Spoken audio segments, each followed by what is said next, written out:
This is WTF Nation Radio. Everything stated on WTF Nation Radio is to be considered the opinion of the person that stated it, and not an official representation of WTF Nation Radio or U.S. Army WTF Moments. Price does not include tax, title, or license. Some assembly required. Each item sold separately. Batteries not included. Objects in mirror are closer than they appear. If conditions persist, contact a physician. Individual results may vary. Keep out of the reach of children. Avoid prolonged exposure to direct sunlight. Keep in a cool, dark place. And please enjoy the show. Shots.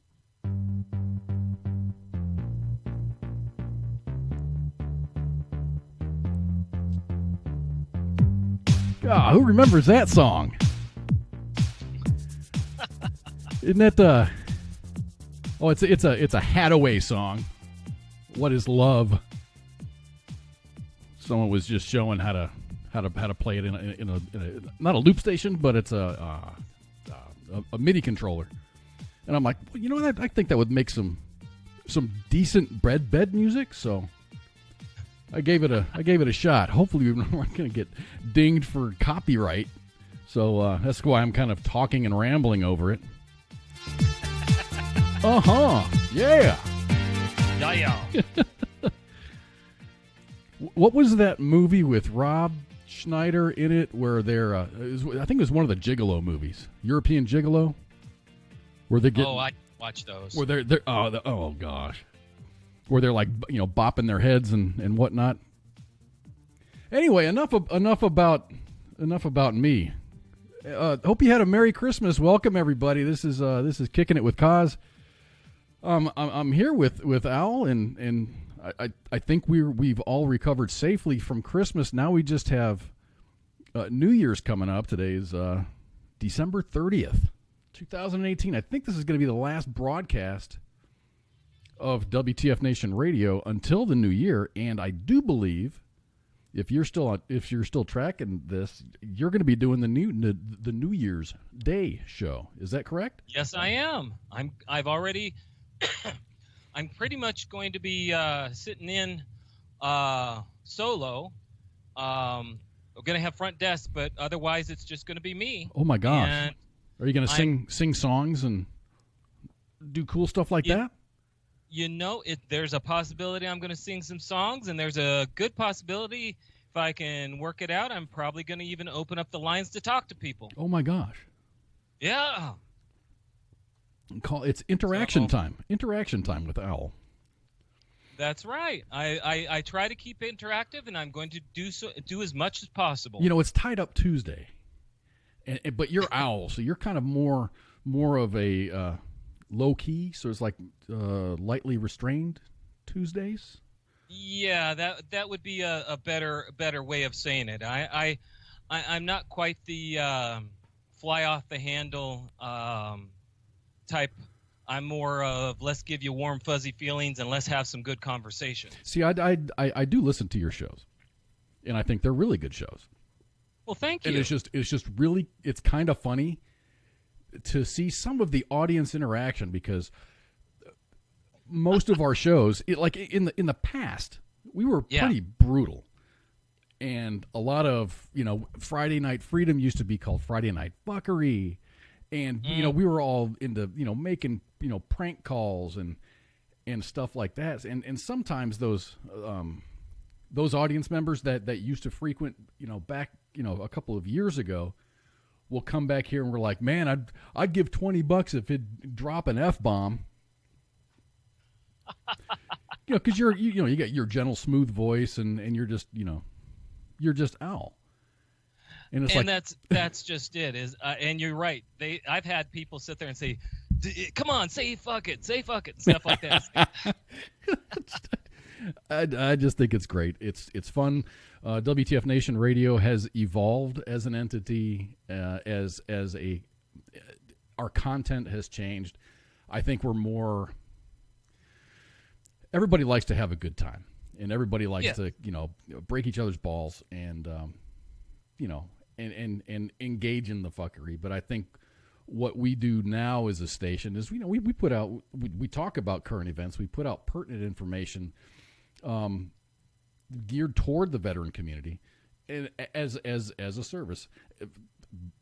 Our show, the Sunday show, my dream, I guess, of it, or my vision of what it is everybody gets stuck with the CNN, Fox News, MSNBC, whatnot, all week long. Yep. And now I'm like, what aren't they telling us? And I'm not talking about the main top of the headline current news. I just want to, bring to people's attention other things that are happening in the world that are off the beaten path. It's not things that are, what do they say? If it bleeds, it leads. Yes, I'm not into that down news that's just going to make you depressed. I like to have funny news. I like to have just nice stories that you're not going to see. I'm not talking about how shitty Venezuela is or how stupid Alexandria Cortez is. Try to stay away from politics and give you guys some good news. Not even good news. Not even good news. It's just different news. Exactly. Things that you won't hear on the TV. And by the way, hello Williams, hello Patty, Damian, all of you. It's good to see you. We've got people from California, New Hampshire, Texas, Oregon. Wow. Yeah. Quite a wide-reaching audience. This is awesome. We had some folks tune in from South Korea last week. Yeah, I mean, it's good to see everybody, and keep telling people about it. We love to see the active duties. We love to see retirees. Everybody is welcome here. I don't know, man. I don't know if everybody's welcome. I heard that Grover guy. Uh-oh. Yeah, I don't know. Maybe he's I don't know. He's sick of being a Sesame Street family friendly guy. So I guess this qualifies for the breaking news soundbite, huh?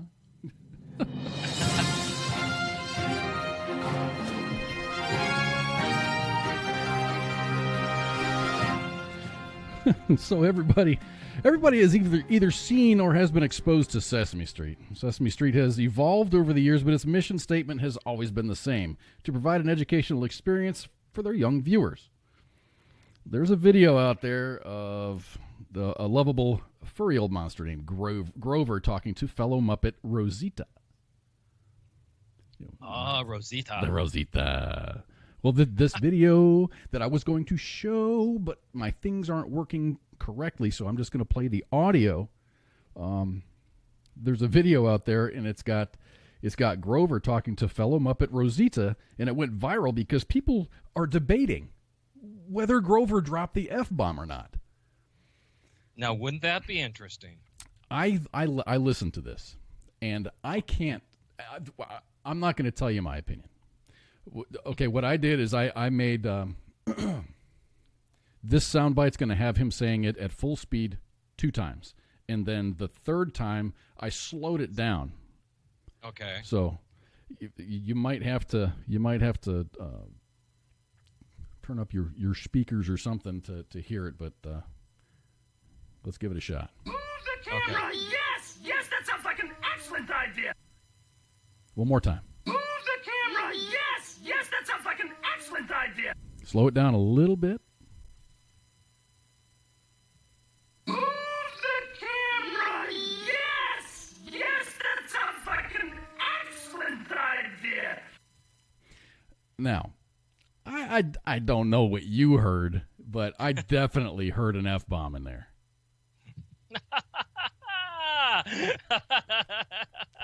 He says, move the camera. Yes, that's a fucking excellent idea.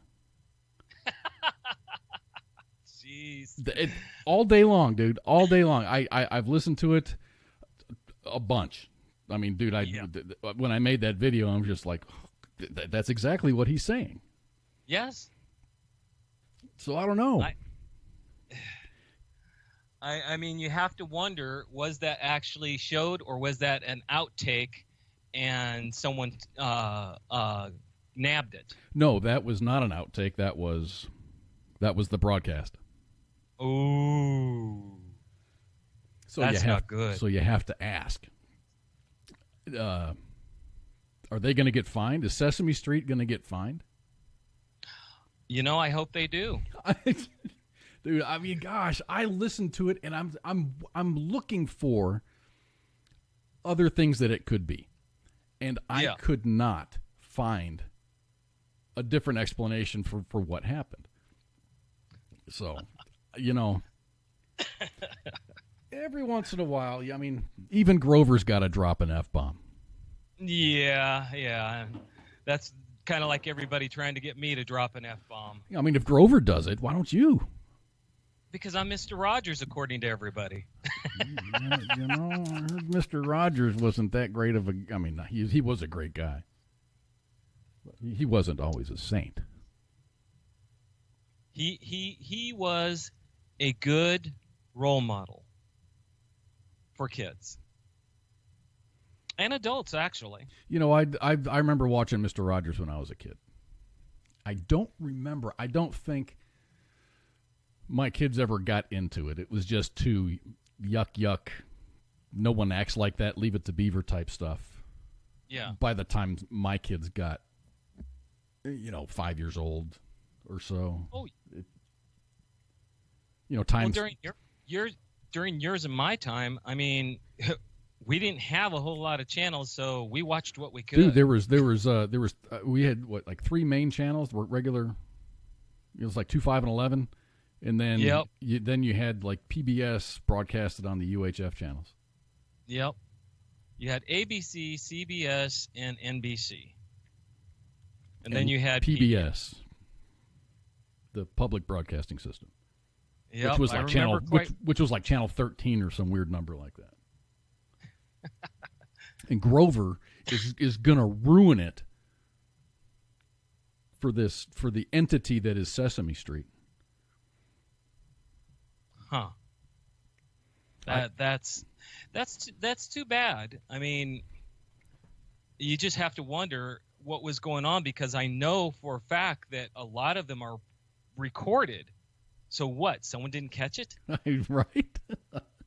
Well, and from what I heard, because I did a little bit of research on it, and it's just like, no, the script says this is what he said.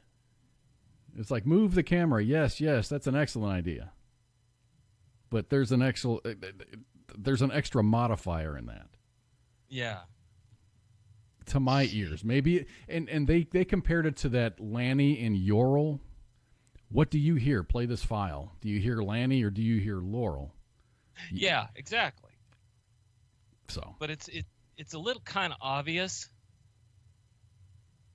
I don't know. Maybe they're trying to get people to listen. I mean, how many are they having viewership downswings, and maybe they're trying to get parents to tune in also? I don't think, right? They're going to have like Groucho like shooting dope, and Grover's going to be, knocking over jewelry stores. Hey, boys and girls, today we're going to learn how to... Today we're going to learn how to make meth. Do a smash and grab. Smash and grabs. Smash and grabs after these messages.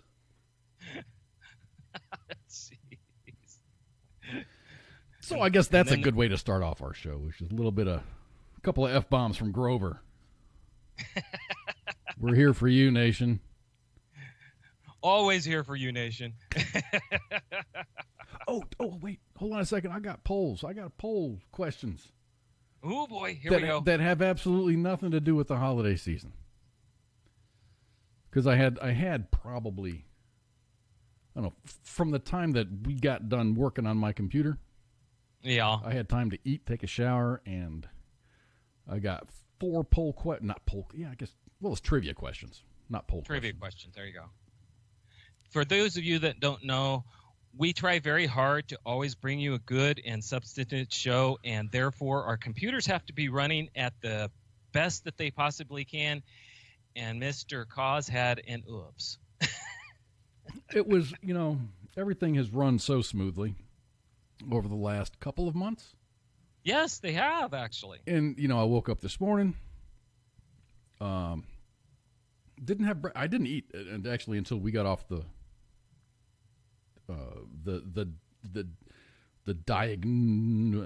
the diagnostification of my computer fire.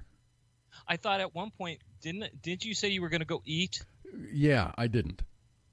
Oh, jeez. I couldn't stop working. I'm like, I almost got this. And he didn't. And we didn't. And I was hangry as fuck, dude.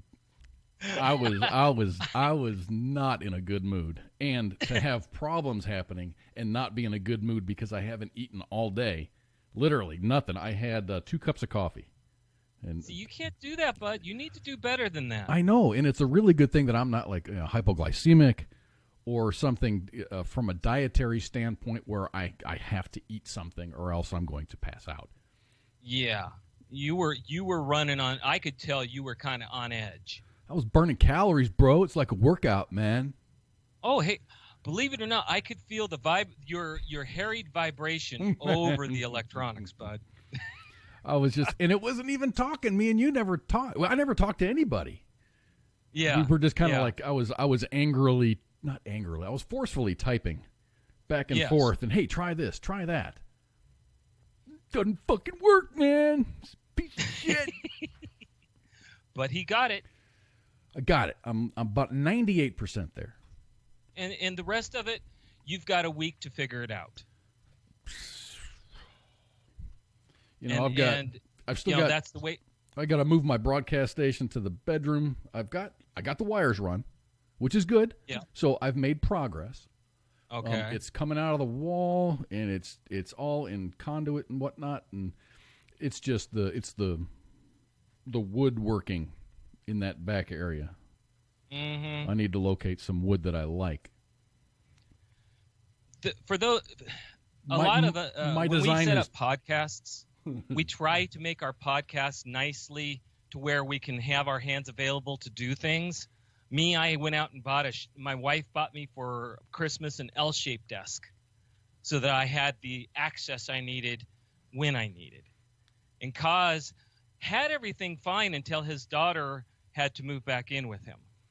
Well, my daughter's like, hey, Dad, you mind if I live with you? I'm like, oh, all right. Wasn't the plan, but, obviously my door's open. So he lost his podcast room. I lost my broadcast room, which is fine. It's quite fine. And I could easily take all my stuff and move it to the other end. It's just I've got to take one of my closets and I'm turning it into a desk as opposed to a closet. So I got all my crap moved into. I've got 2 closets in my bedroom. All my crap is in one closet, and now I'm taking the other closet. I ripped out everything, and I'm making a desk out of that area. It's going to look pretty badass, but I've got to get it done because I start working on it. I'm like, okay, I'm going to change this, and this changes all kinds of other things. So, so I have to play catch up. And I'm still playing catch up. When do you go back to work? Wednesday. So you got between now and Wednesday to finish it up and move it, or you have to put it off. And I really don't want to do that. See, let me see. This weekend, what's happening this weekend? I have no plans really this weekend. So, it's all involved in the house. So I go back to work Wednesday, Thursday, Friday. I've got Saturday, Sunday off. I work 4 days the following week, and I have a 3-day weekend, and then my daughter comes back. And she's coming back. She's coming back Sunday.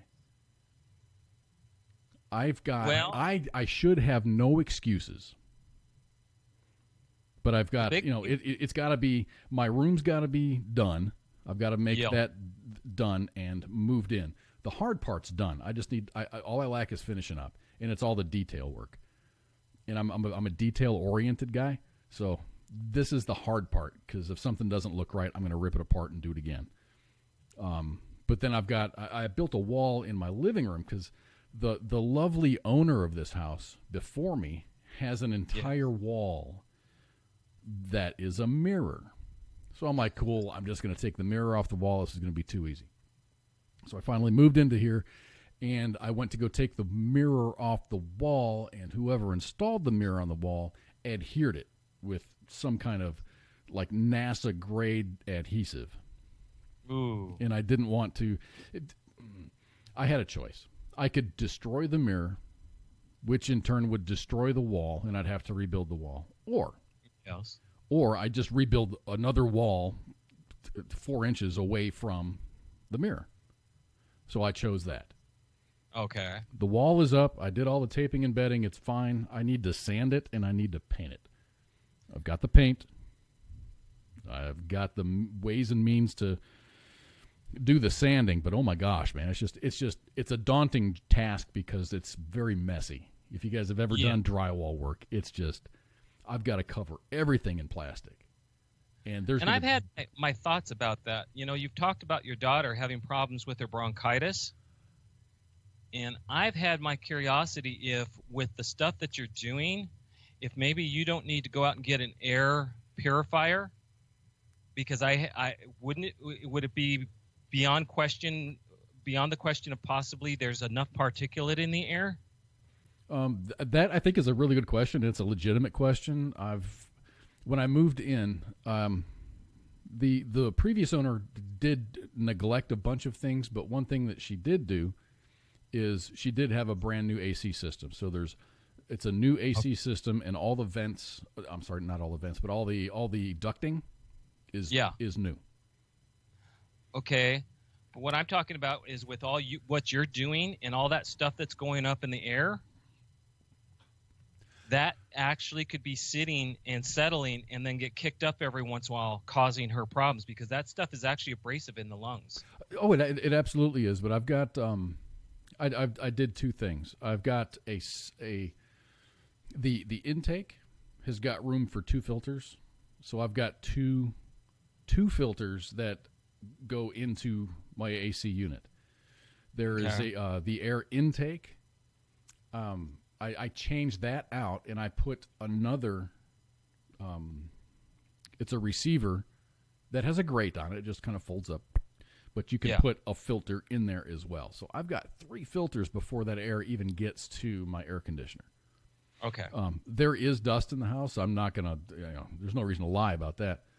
Yeah. But I've got it mitigated to such a point that I don't think it's really going to be an issue once I'm done, especially with that wall. Once I'm done with that wall, all the major construction in the house is going to be finished. Good. And I've got the poll question up, and we can talk about that just for a quick second, and then you can do your Santa Claus story. Oh, okay. What is the name of Jimmy Carter's dog while he was in the White House? That's an interesting question. And the choices, you got 4 choices. The dog's name was either Peanut, Peach, Grits, or Orville. And you can cast your vote at our Facebook page, facebook.com/WTFNR. Or it's WTF Nation Radio. So please vote. I get nothing out of this except for some entertainment. And I hope you do too. Exactly. That's what we're here for. And Road Tech, yes, we see you talking. Oh, it's and Ship's he's on the ball, man. Facebook.com/WTFNR. Okay, well, let's go into the next story. Oh God. Oops. There's my I got my stupid Grover graphic up there. Should have put that up there. Yeah, well. It'll be up there for a couple of seconds, and then, okay, go ahead with your story. I'll change. Okay. New York Jets rookie quarterback Sam Darnold traded in his football pads and green and white jersey for some extra padding, a fake beard, and a red-white Santa outfit recently to surprise some unsuspecting kids at a New Jersey mall.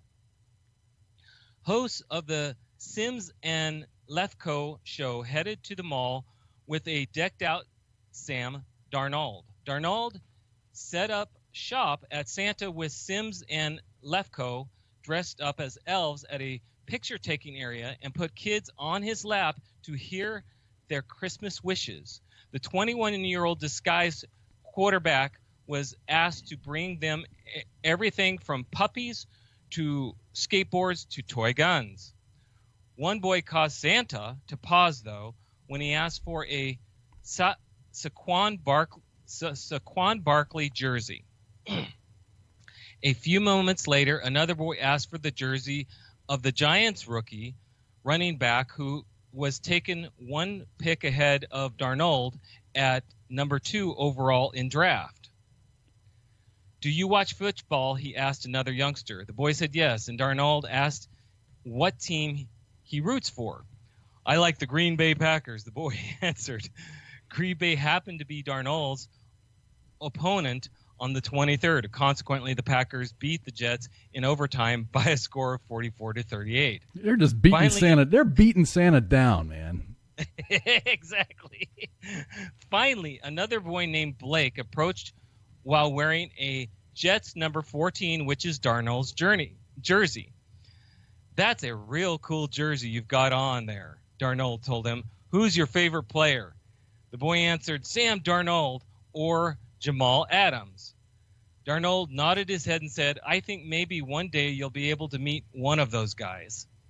Darnold then threw a bunch of passes to young kids before heading to the bathroom to change into his Jets jersey and a green and white Santa hat, while leaving on his red and white pants. Lefko then introduced Darnold as one of the Santa's friends, the Jets' starting quarterback. It left lots of wide-eyed youngsters speechless before they ran over to Darnold to sack him with hugs and high fives. I'm sure that was a very rewarding experience for Sam Darnold. You know, I think I've mentioned it before. I've played Santa before. You know, I think I remember you mentioning that last week. I did it in a under a temporary company, and they leased me to McDonald's, because McDonald's in Nebraska used to do you'd pay for a little party and a Christmas party or birthday party during Christmas time, and they'd supply a Santa. And I was the Santa that they supplied. They specifically pulled me because I had the strength to pick kids up, because they found on their roster a lot of kids were wheelchair bound. And to have Santa pick the child up and put him on their lap was very special to them. You know, now they have, there's actually, I don't want to call it a Santa University, but it's educational classes for people who play Santa, and they learn phrases in other languages. They learn sign language. Yep. And that just means a ton to a kid that would normally be, you know, not really communicative with Santa because they speak a different language. And I'm not talking just, you know, Spanish or something like that, but, you know, French or, you know, any other language, German. Yeah. Well, and that it does mean a lot. And, you know, even though Christmas is already done, excuse me, it doesn't mean we can't carry through with the holiday spirit of being happy, being cheerful, trying to help someone find their smile. There's nothing wrong with carrying forward the cheer of which Christmas was meant to spread. I completely agree. It's a happy time for kids. Kids love Christmas. I remember I loved Christmas when I was a kid. When I was 9, it was 9. My mother was in the hospital, and me and my dad and my brother, we had gone to my grandparents' house or something. That was a long time ago. So anyway, we came back, and you know, as we're driving, my dad's looking at the radio towers that are all over. This is when I lived in Wisconsin. Yeah. My dad's like, I think I see Rudolph's nose. You know, so me and my brothers are out there looking, going, oh, I think I see it. And my brother's like, I don't see it. And, you know, so, you know, it was just really crazy. So, you know, we got back home. And what happened is the hospital where my mom was staying, which was 3 hours away, sent a Santa Claus to our house. So my brother and I are sitting on Christmas Eve looking out the window, and freaking Santa Claus is knocking on the damn window. And this wasn't like a mall Santa. This dude, I mean, old man, real beard. We're just like freaking Santa. Just came to our house and unloaded, a bunch of gifts and whatnot. And we're just like, dude, Santa just came to our house, and here I am, 10 years old, and I'm already doubting whether Santa's real or not. Oh yeah. And it was something set up by the hospital where my mom was. So and that was really cool. That kind of kept the Christmas spirit alive. I remember, gosh, my daughters. My daughters are separated by 2 years. Uh-huh. So we were doing a Christmas up in Montana, and my in-laws at the time it was a massive house, and there was a room that you just don't go into because it's Grandpa's workshop. And what we do is we wrap all the toys and stack them in a pile and throw blankets over it. Well, there's a pool table and a TV set. There's a ping pong table, dartboards, big barber chair for whatever reason, off to the side. And my kids played downstairs, putting Legos together. We make this humongous Lego thing every year. Yeah. Well, my daughter had gone off into the back room. She found the presents. And she comes in and she sits my wife at the time and I down. She's like, Dad, I know that there's no Santa Claus because I found all the presents in the basement, but you don't have to worry because I'm going to keep this secret so Jesse can still enjoy Christmas. Well, that's nice. Dude, I just about cried because it was like the sweetest thing. I just thought it was awesome. And everybody loves Christmas in my family. Well, yeah. I mean, from what I could tell, your daughter fattened you up how many pounds? Say what? Your daughter fattened you up how many pounds with cookies? It's really a good thing that the batteries died in my scale because I really don't care. Starting the new year, and this isn't one of those New Year, New Me things. It's like, okay, I am Mr. Not Fit, Not Nothing. The beginning of the year, we're gonna see how much improvement I can make. My daughter's an ROTC, so she needs the workouts and everything. So I'm going to do some dietary changes for myself. And my daughter doesn't know this yet, and I don't think she's listening. I don't see her around.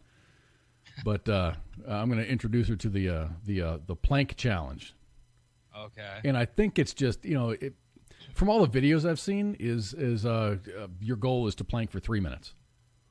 Okay. And this is something I've never done a plank, I don't think, in my life.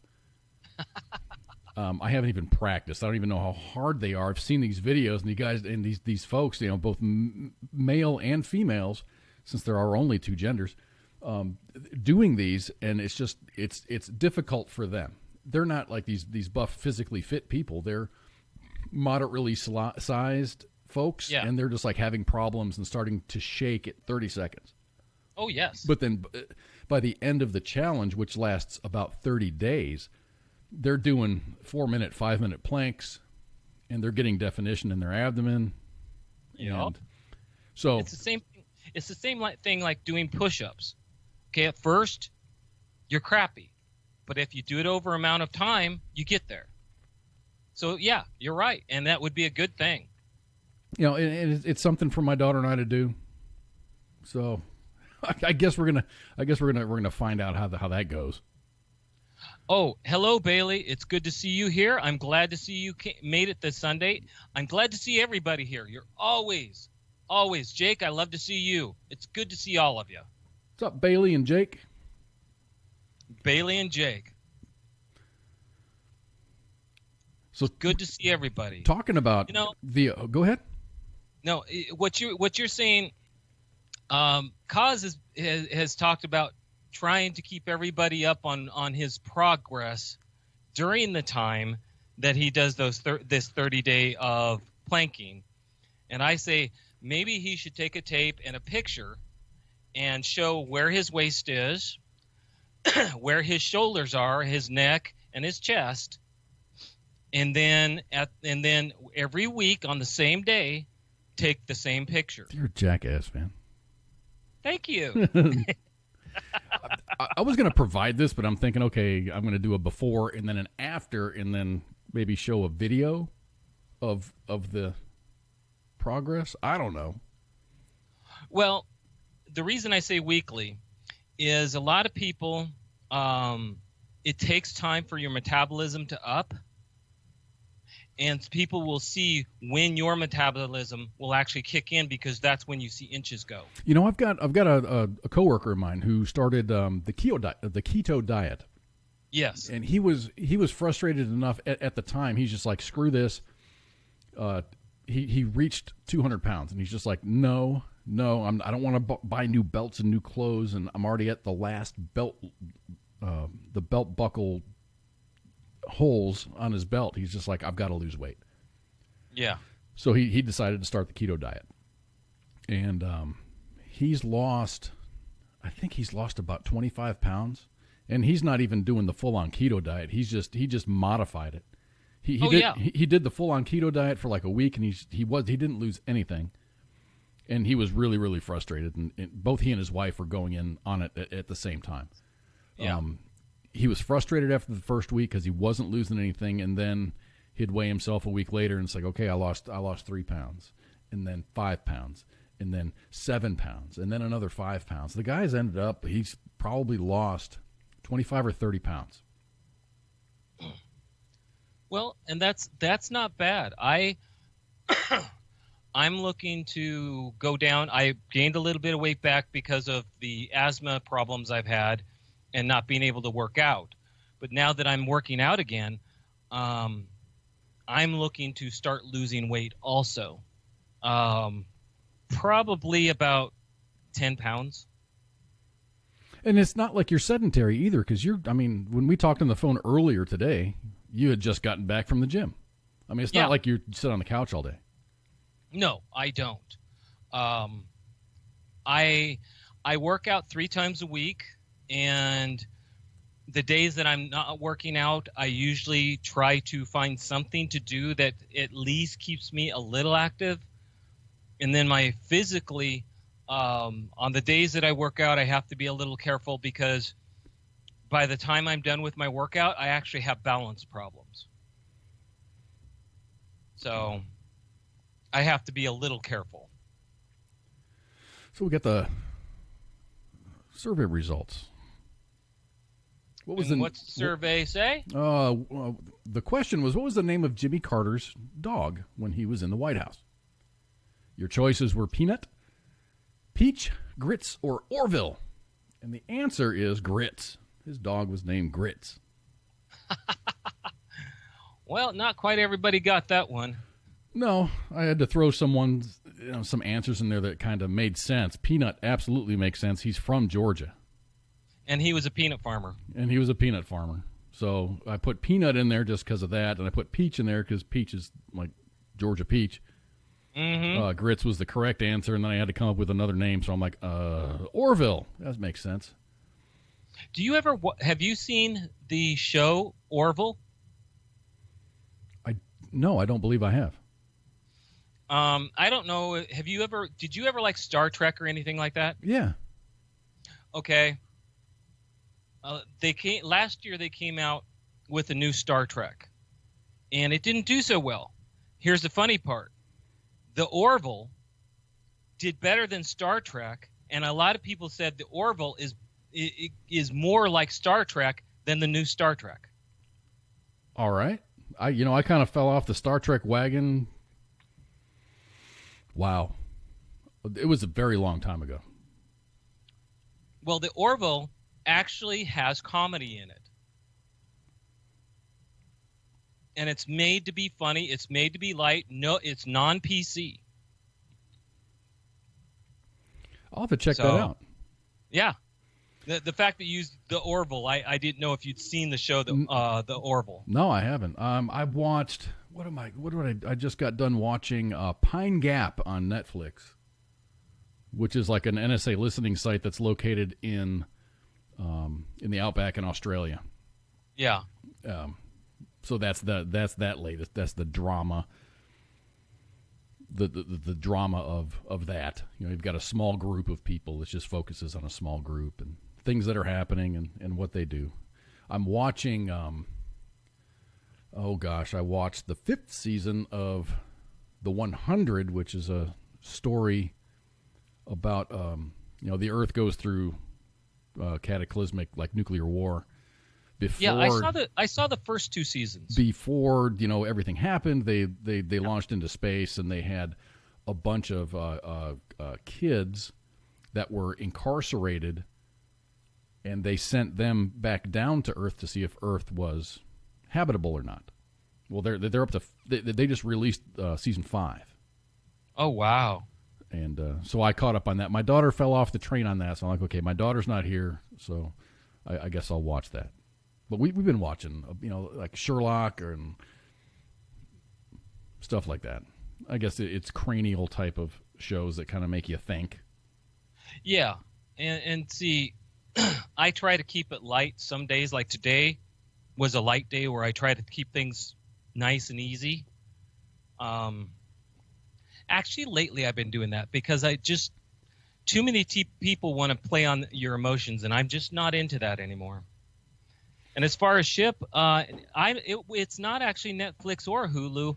I actually it's on one of the channels, and I'm trying to remember, like TBS or something like that. But if you've got cable, type in the Orville, and it should come up. You can see last season. So or shit, just Google it, man. You could probably watch. You could stream it. Exactly. But no, I'm looking for good humor, and that's hard to find these days. Everybody thinks they have to put in their opinions rather than just enjoy humor. Yeah, that's why I don't watch news, man. And I've even gotten into some conversations with my mom. My stepmom, my real mom, died when I was 10. But we have very cerebral type of conversations where she's like, "Oh no, you need to watch CNN or you need to watch Fox News," and I'm like, Mom, you don't need to watch any of that. Yeah. Well, how do you stay informed? I'm like, I read news. I'll skim it. I'll pick out the facts. I'll do some research and decide for myself what's real, what's not. I don't need to have some talking head to tell me how I should feel about the story that they're about to tell. Exactly.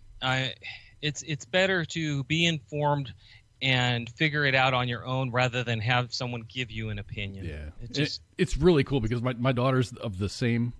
She's just like, why should they tell me? And she's even brought it up. She's just like, why are they? They're like leading me down the path of how I should feel about this, and I don't even know what the story is yet. Yeah. So I've got another poll question up, and I'm going to move on to the next story, just to keep us rolling here. Bronze. Bronze is an alloy of what 2 metals? Tin and copper, lead and tin, copper and zinc, or iron and gold? Vote now. Facebook.com/WTFNR.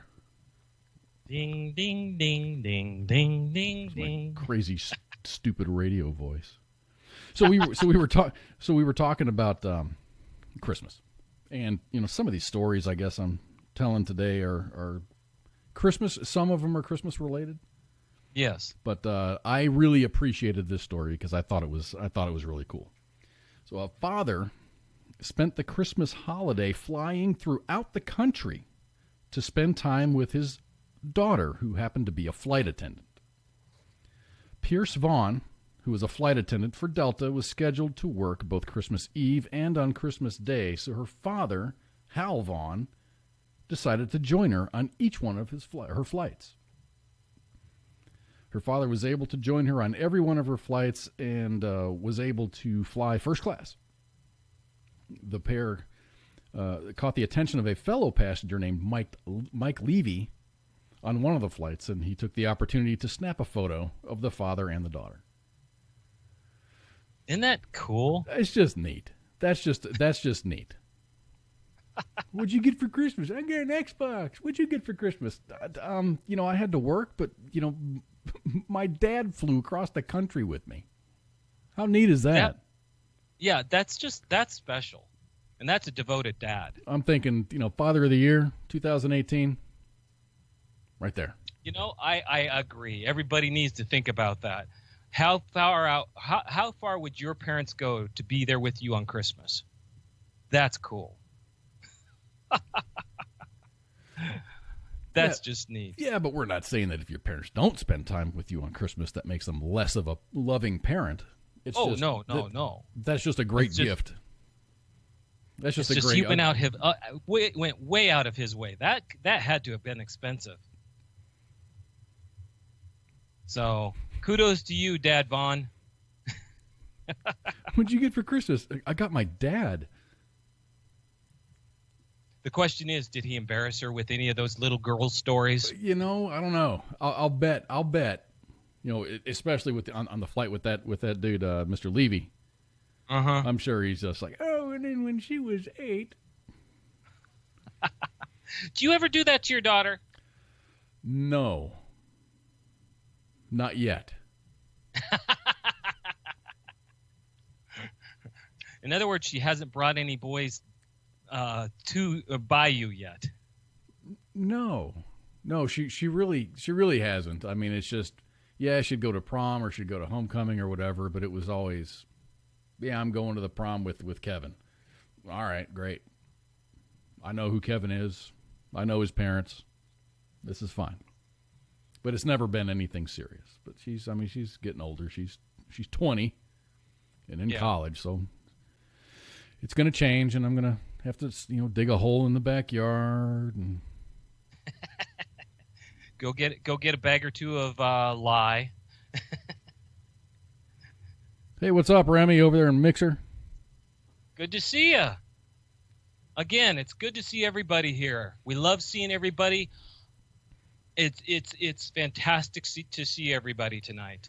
It means everybody made it through Christmas without any accidents or problems. We love y'all. And it's, during the holidays, when we do broadcasts, it's like, okay, man, is this really worth it? Should we just take the time off, or is anybody going to show up? And we've got a great crowd. We do. Well, I believe that everybody at some point, at some point, if you have 2 weeks off, at some point it gets quiet and you're sitting there going, oh God, what, I've watched every DVD I got in the house that's new. I've played with my new toys. I've done all this. Now what? Well, hey. You know what? We're here. We're here to talk to you, to talk about fun stuff, and to bring uplift everything. That's what we're here. Remy's a New Year's baby. Really? Yeah, he's going to turn 40 on the 1st. Wow. Totally assuming your gender, Remy. Remy, believe it or not, you're still a kid. Owl is the president of Team Old. I'm up there, and you know what? It doesn't bother me a bit. Yes, Remy, Army ages you in a weird way. I'll give you that one. Oh, man. But no, I don't mind being my age. I'm 55 years old, and I earned every single day of it. And every wrinkle, and I don't know, dude. And I'm not like hitting on you or nothing, but I've seen your videos. You look damn good for 55. Well, thank you. I try. I have to say I've tried my whole life to at least be healthy, and even when I wasn't healthy, that trying, I think, pays off. One thing I was going to put on my show is, you're talking about losing weight. I've got a couple trainers at the gym I go to that I'm going to hook up with, and we're actually going to put together beginner videos for people who have been sitting on their couches and need to get up and move. You know, and this is just beginner stuff. You know, on PBS, No, it's going to be a YouTube. No, there was this woman that did. It was like senior citizen working out, and it was like chair aerobics. She was like all in tights and stuff. Oh yeah, and doing like and chair that's the aerobics. thing. I've actually, my mother is actually in a senior living facility, and that's a thing where they actually sit there and do stuff. And it's not like a high impact thing, but it just keeps you moving. And people need to remember to do that. I mean, come on, you guys, and Remy, congratulations, Remy, re-up for in the reserves for 6 more years. Congratulations. So good for you. No. Road text like I want to lose years, not wait. Well, believe it or not, losing weight loses years because when you do things for your body to get healthy, it actually reflects on the outside. My my ex-sister-in-law used to be married to a plastic surgeon. Oh my! So you think that it's okay, it's vanity. And he did a lot of stomach operations where you lap band and staple the stomach and whatnot for morbidly obese folks. Yeah. And his selling point for the surgery was you don't see morbidly obese elderly people. You're gonna check out early if you are obese because you're carrying around all that extra poundage. Yep. And that is the truth. I'm going to actually get together and we're going to do stuff. Come on, people. Everybody who's been in the military, been connected to the military, you're the top 1% of the U.S. You got out. That doesn't mean you need to. A lot of people, and I know it for a fact. The minute you got out, the last thing you wanted to do was PT. Damn straight. Okay. But maybe it's time to think about just doing light stuff that keeps you moving, gives you the ability to go out in the summer and hike, keeps you moving during the winter because, again, we've talked about winter aphasia. And winter aphasia, one of the things other than sun lamps and vitamin D is activity. Keeping your body moving. So, something to think about. Hey, let's talk about that Christmas gift in Sacramento. I like this story. All too. right. A snowman drew a crowd of surprised onlookers after it was assembled in an unusual location in front of a Sacramento, California coffee shop. It doesn't snow in Sacramento. How did this happen? The temperature in Sacramento was well above freezing Christmas Eve and Christmas Day, making the snowman's presence outside Old Soul Coffee more baffling in a city that doesn't receive snowfall. A coffee shop employee who identified herself as Carissa said she had a friend bring the snow down from South Lake Tahoe to give Sacramento a seasonal treat. Just wanted to give Sacramento something they may have not seen, some snow. Isn't that cool? I think that is pretty cool. When I lived in Wisconsin as a kid, we had Christmas in July. And what happened was we had a ton of snow. Yeah. Just an inordinate amount of snow. So what they would do when they'd plow the streets, a lot of that snow, they would just dump into Lake Michigan. Not a problem. Yeah. But a good portion of that snow they would actually bury. And it would stay snow. And they would dig it back up in July. And they would make these big, sledding hills, from the snow. That's cool. That had fallen that previous winter. So that was pretty cool. And Luke, yes, winter can be depressing.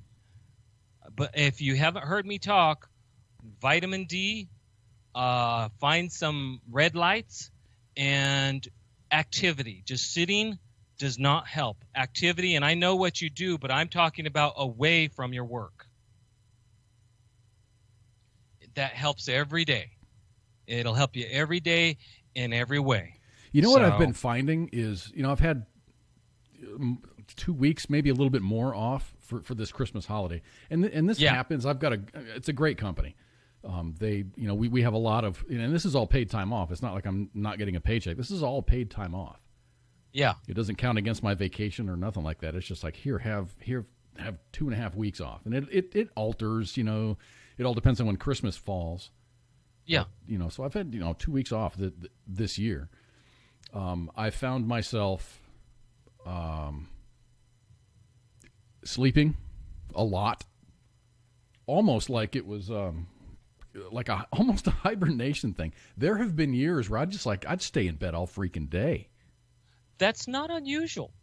And that's why the reason I'm saying what I'm saying is you're not the only one. I know a lot of people who have the same issue. And it's, you and I, we still need to talk about some other things. But it's not unusual for winter to cause this. Even in Texas, even though it's warm there, the change in winter, or the change in sun, the way it shines, clouds, everything has an impact. And then on top of it, the expectation of Christmas and the holidays, and then even the letdown after the holidays, after New Year's, January, February. Those are very rough months for many people. I don't know, man. I'm pretty motivated when I don't have something going on. And the thing is, there's not a lack of anything for me to do. There's all kinds of stuff here. I'm renovating this entire house. Yeah. But it just feels good to sleep, and then you get up, and I'm up at my alarm. I turn my alarm off, and my body wakes up at 7:00 in the morning. But then I'm just like, these covers are so warm. I got nothing going on really. I'll put whatever I've got to do off. I did my grocery shopping last night. It was late. It was really late. It was, and some of the things, my daughter's not here, so I don't need much. I wanted some bread. I wanted some lunch meat. I had to get some Shin ramen, because that's the best freaking ramen ever. And like a couple of extra things. Yeah. I lost my entire motivation for doing those things up until late last night. I think the sun was going down, and I got on the road and went to the grocery store. The freaking deli was closed, so I didn't get that. So I've had nothing to eat today because I was wrapped up doing computer stuff all day. So I've been on a ramen diet for the last couple of days, and then I had what did I make? I thought so. Pizza rolls. Made pizza rolls. See, that's just it. Not only do you have to be careful about doing things, taking things, but you have to also keep your diet proper. That's the other part that people don't realize, is all those neat things that we're having during this month, all the candy, the cookies, the cakes, can actually make you sluggish. It's the carbs. It's the carbs that make you sluggish. And they don't process right in your body, so it makes you sluggish. So it's just something to think about. I'm not going to preach at y'all because you're all adults. But it's what Doc Derek says, seasonal depression. Yeah, seasonal depression is usually accumulation of problems that need to be identified. Hey, Doc, it's been a minute since I've seen you. What's going on, man? It's good to see you, bud. It's someone like Jay. He has seasonal depression because he's a ginger. His skin is so fair, he's almost transparent. Okay? He needs things like vitamin D, and he needs things like going to red lamps. Some people, they need to just alter their diet a little bit, and get in some more protein. So you're saying that if Jay got more D, he'd be in a better mood. Yes. Ah ha ha ha ha. Mm-hmm. I caught it. I don't think he'd agree with that. Hey, you're the doctor, right? Yeah. I'm the old army medic / shaman. So, well, we are at the top of the hour. We are, but I want to do. I've got. Let me do one more story, and it's Christmas related, and I don't think anything else after this is okay. I'm going to do one more story, and this is Christmas related, and then the rest of the show is not going to be Christmas related. Okay. All right, here we go. Words and things, and what page am I on? Page 3, page 4. Here we go. I think this is a pretty cool story, and this is Christmas related because a pair of Wisconsin women said that this holiday season marked the 50th year of them exchanging the same Christmas cards. Jackie Gempler and Evelyn Wire said that they've sent each other a Christmas card, that they sent each other a Christmas card 50 years ago when they were in their 20s. And they've been resending the same cards to each other every year since. The women said that the card is a testament to their lifelong relationship and the closeness that they enjoyed as young women. That's cool. I think that's a pretty damn cool tradition. And it's a tradition that starts organically. Yes. I mean, if you think about it, I've actually had people who do that with things like fruitcake. But so you guys still, send back the same fruitcake over? It keeps getting sent back and forth. I know some people who do this. I bought when I was married. My wife and I, as a joke, bought a leg lamp for my in-laws. Yeah, they live in this gorgeous 10,000 square foot house in the mountains of Montana. And what better than to have a leg lamp displayed in their big front picture window? They fell in love with it. We bought it as a joke. Uh-huh. And it's just been awesome because it looks great. It was a very expensive lamp. And what we expected was, okay, I'm it this year. I've got to display it this year. Next year, somebody else in the family is going to get it, and then they have to. And that's the rule: is you get this throwaway gift, and it gets sent to you, and you have to display it. That's just the rule. Yeah. That leg lamp has never left their house, and they've. I mean, and this is probably 10, 15 years ago, and they every year. That's funny. No accounting for what sets people in a good mood, and sometimes that's all it takes. Right. I mean, it was a few $100, but dude, every year, it's awesome. Huh. It's not my favorite movie. You'll shoot your eye out. Man, I just get kind of, and I told that story last week of that house that it's located in Cleveland, and what the hell was that? A Christmas Story? No, not a Christmas Story. What was that? Oh, Ralphie, you'll shoot your eye out. I forget the name of the movie.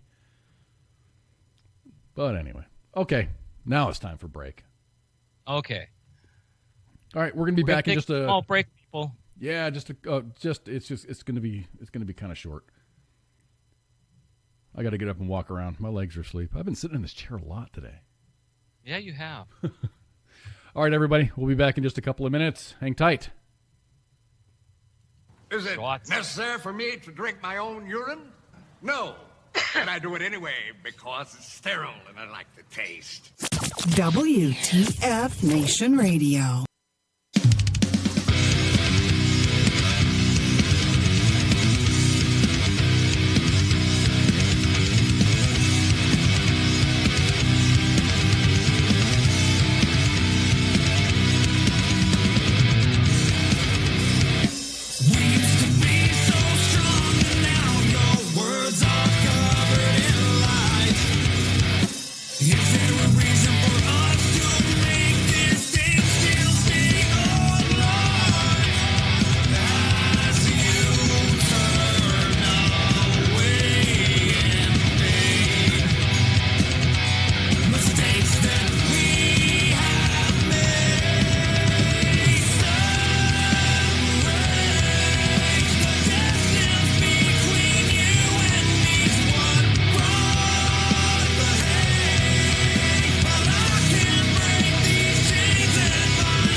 of U.S. Army WTF moments. This is WTF Nation Radio.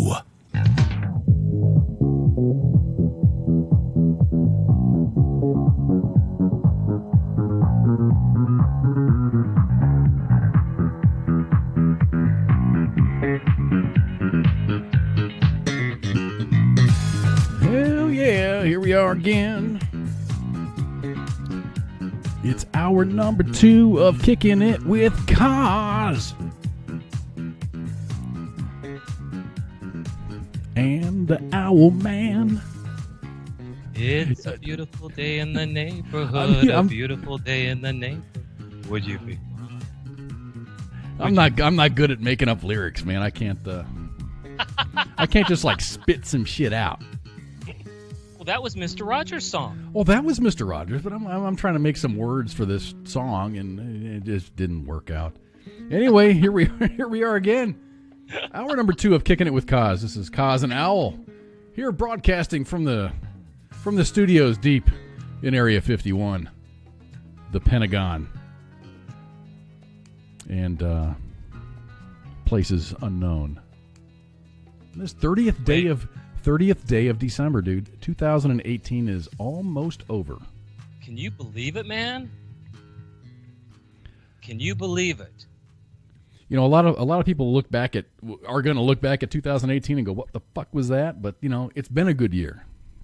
It really has. For me personally, it's been a good year. In the country politically, yeah, it sucks. Geopolitically, just across the entire world, it kind of there's always a little bit of strife going on and shit happening. But I've really got no serious complaints. It's been on a scale from 0 to 100, I'm going to say that I'm going to give this probably an 80. Yeah. I mean, I can see that. There's some pitfalls and some letdowns, but you know what? It overall the country has stabilized enough to where the economy's up and people can actually smile again. I mean, that to me, everybody says, you're always telling people to smile.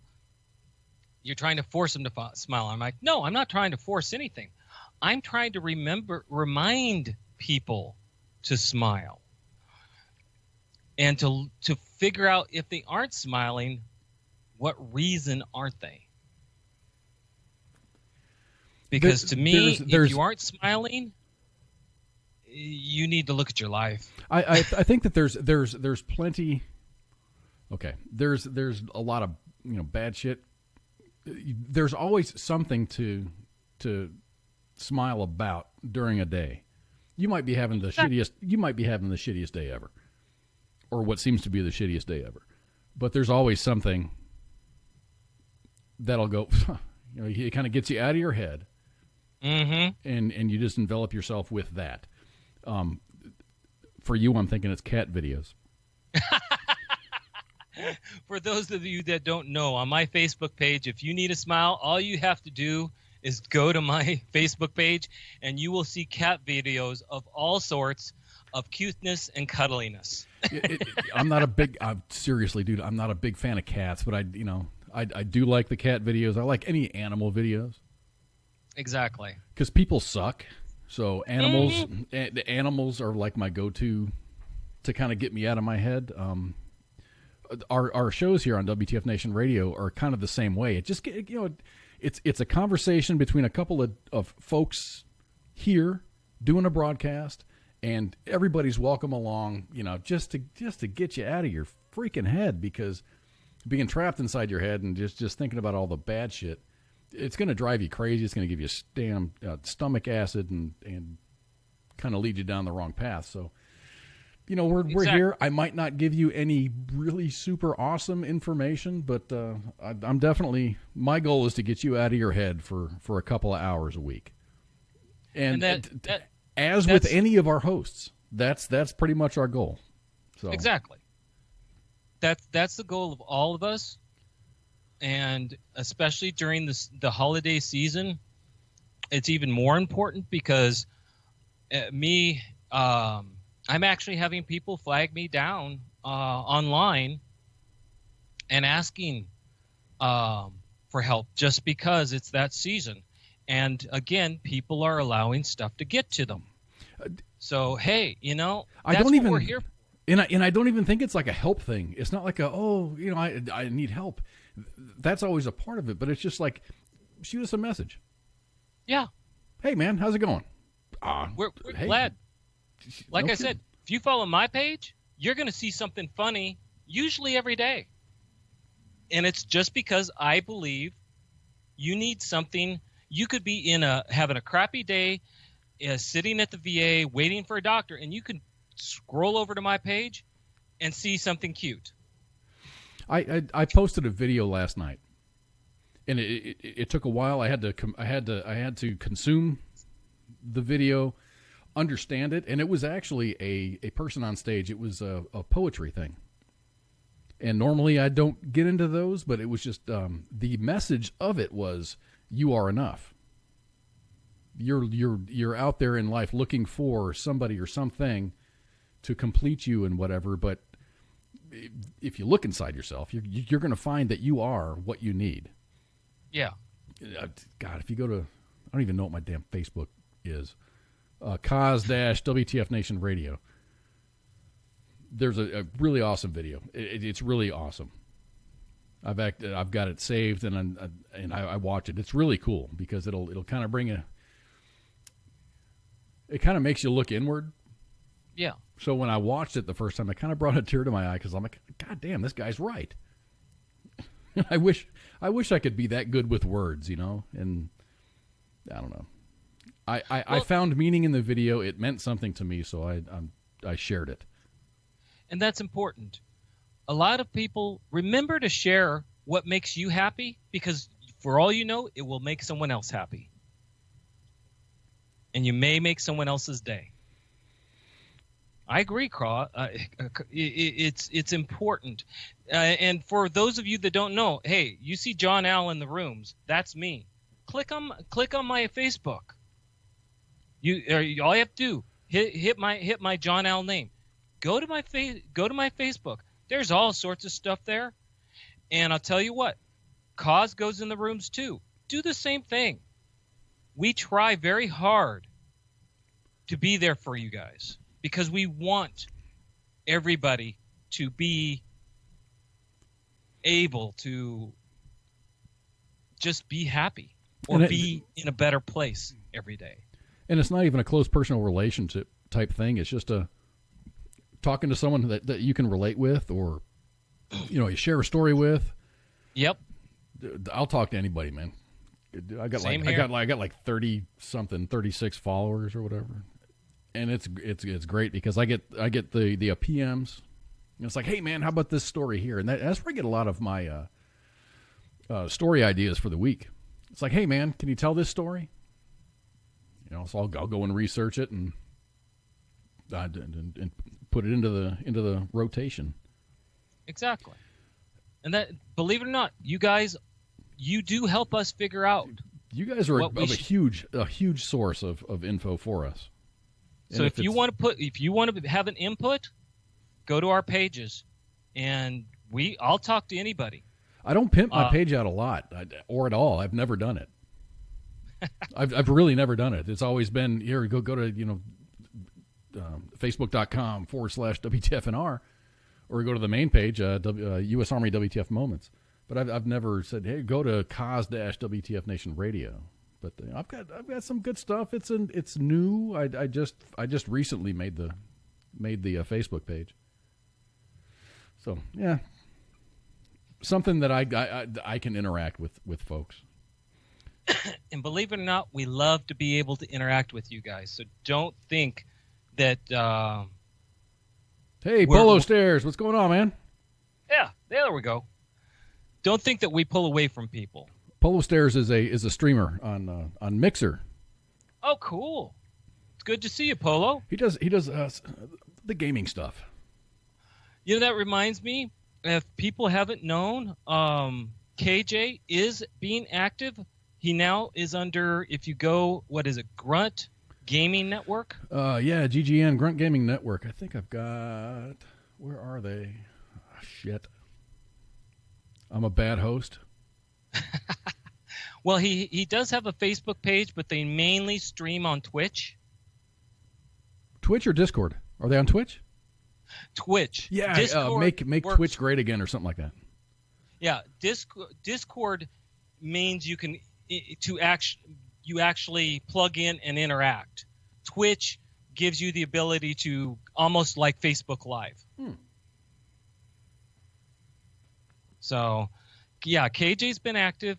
He's got things up and running, and he's actually they're starting to do their gaming again. Yeah, what happened was they had to take a break for a geographical relocation of KJ and his family and new equipment and situations just so they can provide a good product. So he's going to be up and streaming soon. He's going to be doing on the Grunt Gaming Network on Facebook. They're going to be doing eventually 12-hour, they'll have 12 hours of content, and then eventually they're just going to be 24/7. You can see them anytime you want. Exactly. So they're spooling up, and I wish them the best of luck. Gaming's not my thing. It's really not, but it's really interesting getting in there and just looking at the banter back and forth. And I used to be a gamer. I don't game anymore, but I watch a couple gamers here and there, because it's kind of not. It's not stressful to just sit there and watch and just kind of enjoy and talk to people as you're doing it. It's kind of like being in the chat rooms. You're able to sit there and talk to people and listen to the person talking, and it's enjoyable. So, well, do you want me to go ahead and start my next story? Yeah, that would be great. Okay. The Washington State social worker died this year at age 63, leaving most of his estate to children's charities that help poor, sick, disabled, and abandoned children. The donor, a Seattle man, patched up his shoes with duct tape, sought deals at the grocery store deli at closing time, and took his best friends out to lunch at fast food joints. The man named Naaman died from what was that? Nyman. His name is Andy Nyman.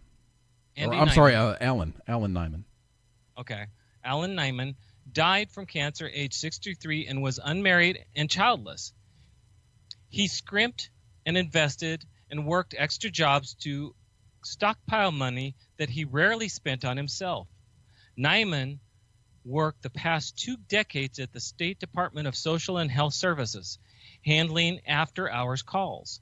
He earned $62,234 and also took on side gigs, sometimes working as many as 3 jobs. He saved and invested enough to make several millions of dollars.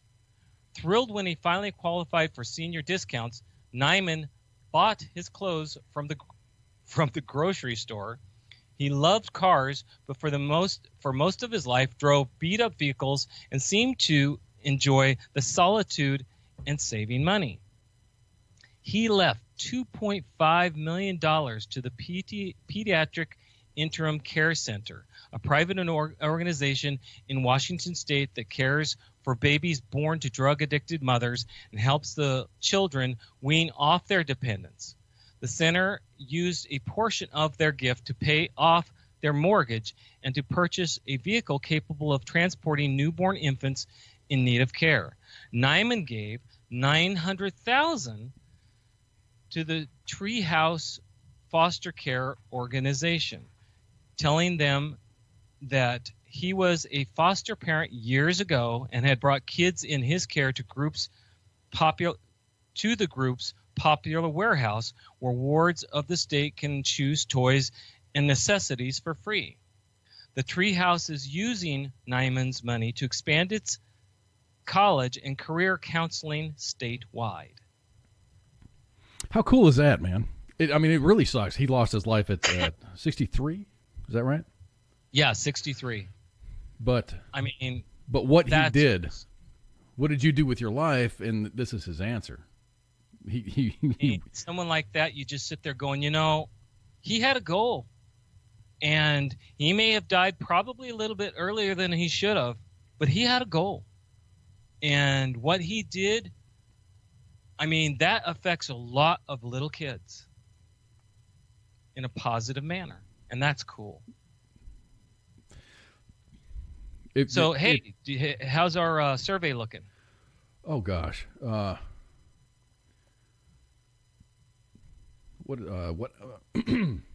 Bronze is the alloy of two metals. I closed it out. I'm sorry, I can't see what the answer was. Tin and... It's 59% tin and copper and 41% copper and zinc. Tin and copper. Tin and copper was the correct answer. Okay. So pretty much 59% voted for that. Well, good. We got some smart folks. And you're right, Tyler. A lot of people, a lot of social workers and such don't get the recognition they deserve. That's such a hard job, dude, because think of it, and it's just like working at a crisis hotline. And we have staff members. Doc Madness is one of them that works. What do they call it? The Vampire Squad, who do the right now battle and distress type of consultations. Is that the right word? Yeah. But it must just tax you emotionally, because all you're doing is talking to people who are at what they think is their last thread. Yep. Talk them off the cliff. Get them talking to who they need to talk to. And working in social work is probably a lot of the same, but a little bit different, because you walk into situations where you can help. You can actually help physically right now, but you're limited. You're limited by law of what you can do, because he's working for a state agency. Yes. So you can only do so much before you overstep your bounds, and it becomes not in I don't want to say the best interest, but it's just not legally a smart idea to do these things. So that he, reached into his pockets a lot to say, hey, here's some grocery money for the week, because you see a lot of bad situations for kids. Kids are very special to me to see a kid suffering, or it's any kids suffering. Animals, it's the same. They're almost one in one. To see abused animals or abused kids, or kids that could be in better situations if the parents made better choices, but to see that every day, and to have a caseload full of people like that. And that's I worked on a psychiatric ward for 8 years, and you don't see people at their best. You see them at their worst. Whether it's depression or bipolar. Exactly. They're not there because they're feeling fucking awesome. Exactly.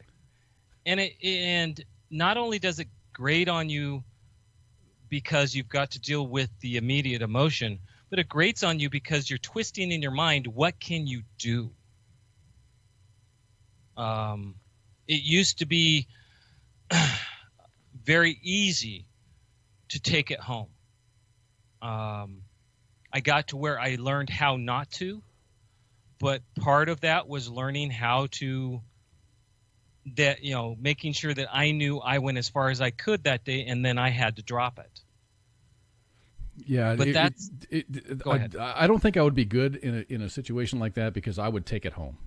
I would take it home, and I would try to do more than what's required, because the minimum requirements is not enough for me. If it's worth doing, it's worth overdoing. And I'm gonna, dude, I would go broke. Well, and emotionally and financially, trying to take care of people, if I was either a teacher or a social worker or in that type of field. That's the biggest problem, and that's the one thing that at some point you have to come to a certain conclusion when you're a helper, a giver. is, or a healer is, heal thyself. A mechanic's car is never fixed. Exactly. You have to remember that if you don't take care of yourself, you are more than worthless to the next person that comes to you. And it takes a lot of resilience to be in that kind of profession, whether it's a teacher or a counselor or a minister, a shaman, man. It takes some resiliency, and it also takes a change. You have to make decisions and choices. I like people, compare me to Mr. Rogers, and that's fine. Well, you've got the sweater vests. You've got a really great collection of sweater vests. I enjoy being, one, relaxed, and two, being happy. And so that's my choice, is to be happy and relaxed. And that's what I try to show everybody around me. Not because I'm this is my ultimate goal, but because that's what I am now. Or it's not that you're better than everybody else. It's just like, no. Here's the way that I found to cope with bullshit. Exactly. I mean, come on, guys. I'm 55. You think I haven't been in some shit, did some shit, got myself in trouble, gotten out of trouble, been knee deep in trouble? No. It's the way I am is because I did the stupid stuff. And trust me, I've done some stupid stuff. Have you ever played the lottery? Oh, of course. Have you ever sat on a ticket? Yes, actually, I have. Just like, I won some money, but I'm not going to claim it yet? I normally, it just comes down to I don't feel the need to be rushed to get it in.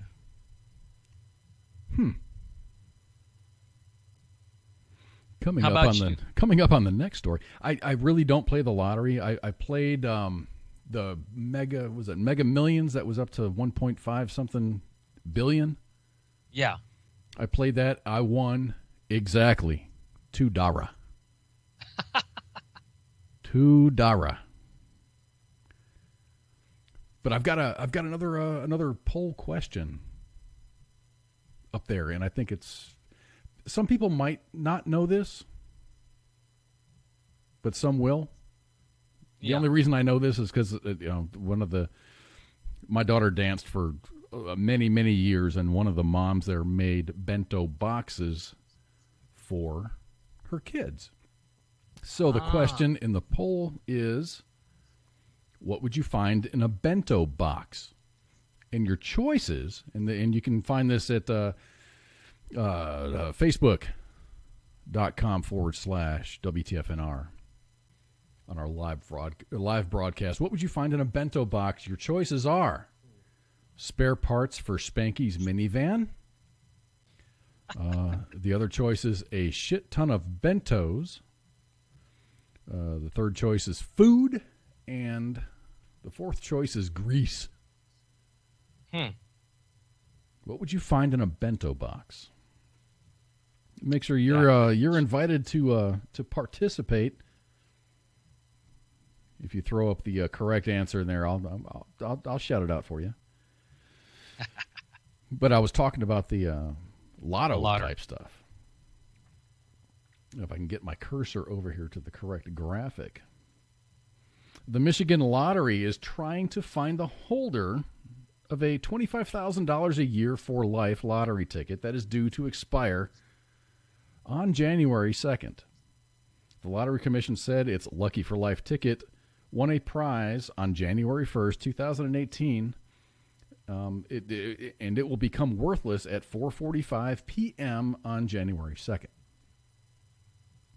The ticket, which offers an option to collect a one-time distribution of $390,000, or they can get $25,000 a year for the rest of their lives. Wow. Officials said that the prize money will go to the state's school aid fund if the winner fails to come forward before the deadline. Now, I did a little bit of math. Uh-huh. And the payout, if you want the cash payout, it's going to be $390,000. Yes. And then in the state of Michigan, of course, you've got to pay a bunch of taxes on that. So that's roughly 15.6 years of payments. So which would you take? I would probably go with the annuity, the $25,000 a year for life. Yeah. Because I'm going to live more than 15 years. So I was going to say, if you can outlive 15 years, you've just made more money. You've made more money. There you go. And of course, you're going to pay more taxes and stuff. But if Pookie was here, he'd say, "Oh, taxation is theft." I agree to a point, but that's a different discussion. A much different discussion that belongs on Jay's show. Right, and you can catch that show on Saturday nights at 2000 hours Eastern. It's not Saturday Night Savagery anymore. It's a Tinfoil Times. Tinfoil Times, because they are delving into the conspiratorial conversations and these kind of like our show, but it's on the south side of government conspiracies and things. It's definitely made to draw you into what is actually going on in our government and in the seedy underbelly. What potentially could be happening based on these certain reports of certain people that have certain qualifications. You know, it's all of the tinfoil type stuff. It's like there's enough truth there to that I could buy into that. But my correct mind, my awake mind is just like, okay, that doesn't make sense because of, you know, this fact, this fact, this fact. But then you hear Jay and Pookie talk about it, and it's like, okay, maybe I'm not correct, and I need to look into these other things. So what you think you know might not be correct. Exactly. You just don't. And the one thing I learned, and this is part of experience, when I worked on psychiatric wards, patients would claim things. You know, oh, this happened in a unit. Oh, this happened in my unit. And you learn to take it with a grain of salt. We had one patient came in and told all sorts of, excuse me, really bizarre stories. And it's like, that's not happening. The unit would get caught. Well, sure enough, a month after he got admitted, the unit was under investigation, and they were found guilty of everything he had said. Maybe there's some truth there. Exactly. So that's one thing I've learned is you can't always discard what people are saying. You have to at least be proactive in researching and thinking it through. That's the smartest thing to do as far as I'm concerned. There is some credibility to the tinfoil stories. Exactly. Well, would you like to move on to the next story? Yes, I kind of would. Okay. Excuse me. An Iowa businessman discovered about 24 film reels dating from the 1930s in the basement of a building he recently purchased. Rodney Sebastian said he purchased a building in downtown Davenport, and he found that the basement contained about 24 film reels, some of which were labeled as footage from the Chicago's World's Fair in 1933 and 1934. All right, I caught your joke. Someone says Al was 34 then, or 32 then. Ha ha. That's funny. Sebastian secured the help of a local broadcast station to have one of the reels digitized at the Chicago Film Archives. It turned out to be a 33-second video of June 17th, 1931, redated dedication of Abraham Lincoln's tomb in Springfield, Illinois. Then President Herbert Hoover is known to have spoken at the event, but it was unclear whether he was visible in the footage. Sebastian said the clip is the only one of the videos that he's seen, due to it costing about $10 for each second of film to be digitized. That's huge. Yeah, that's a lot of money, man. I'm trying to get some kind of funding because it's going to be very expensive, Sebastian told the news station. Eventually, I'll get all of it developed if I have to do it all on my own.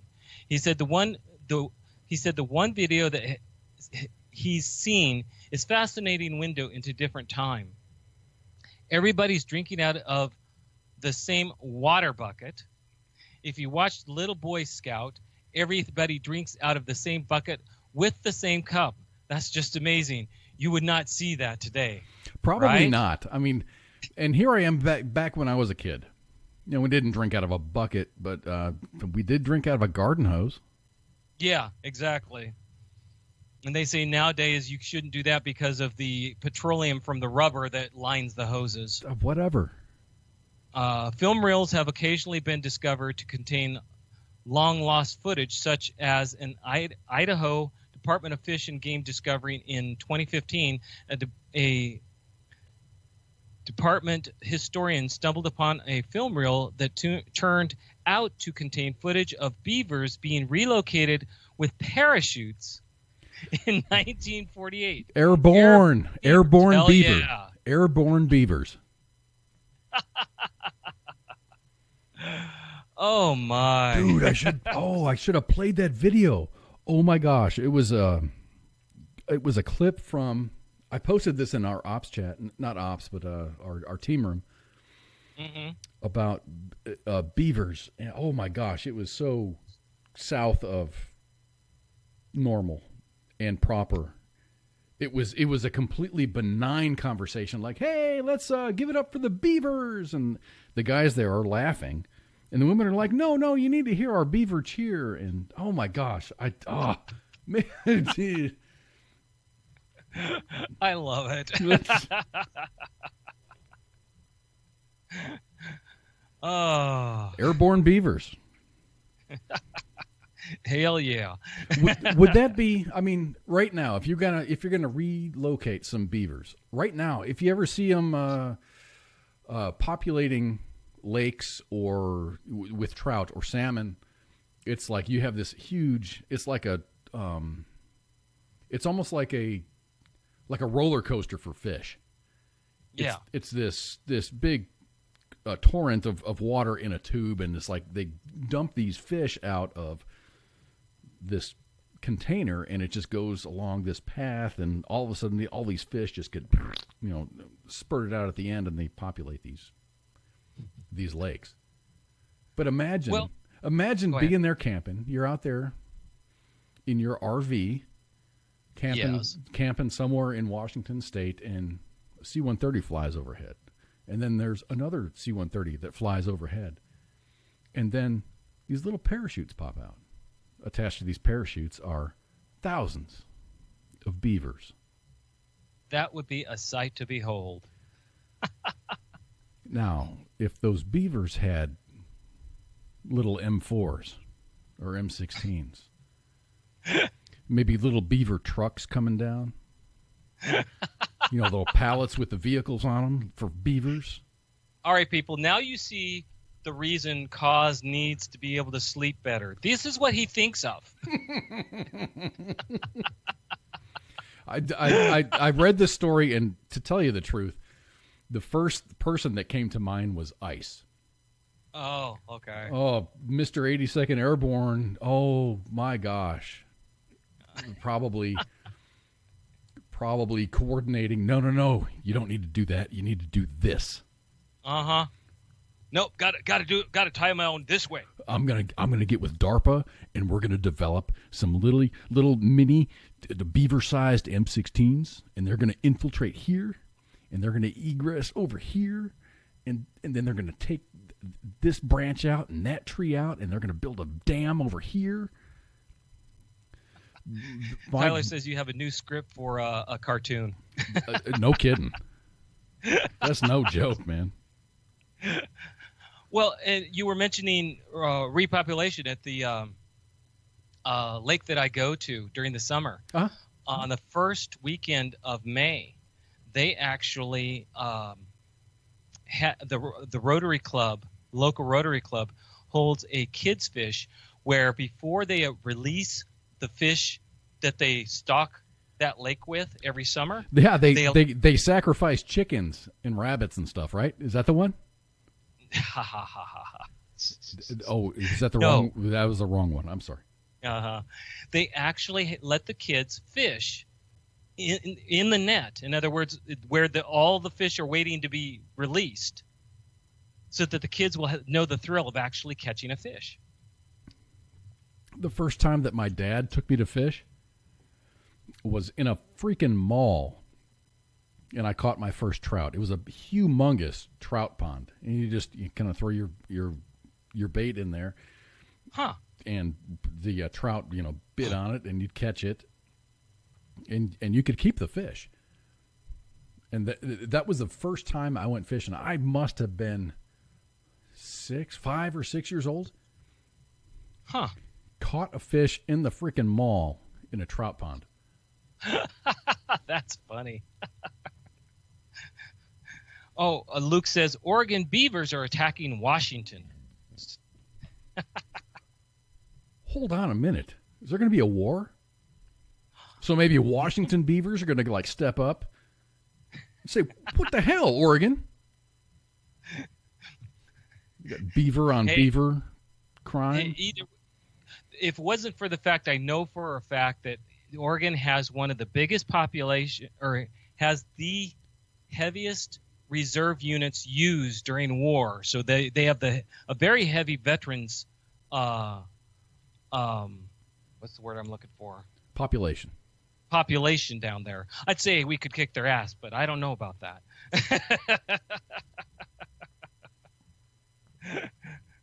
Oh my! You ever read science fiction when you were? I don't know. It's not even an age thing. I love science fiction. In fact, I used to read Isaac Asimov. And that was my next question. Have you heard of Isaac Asimov? I sure have.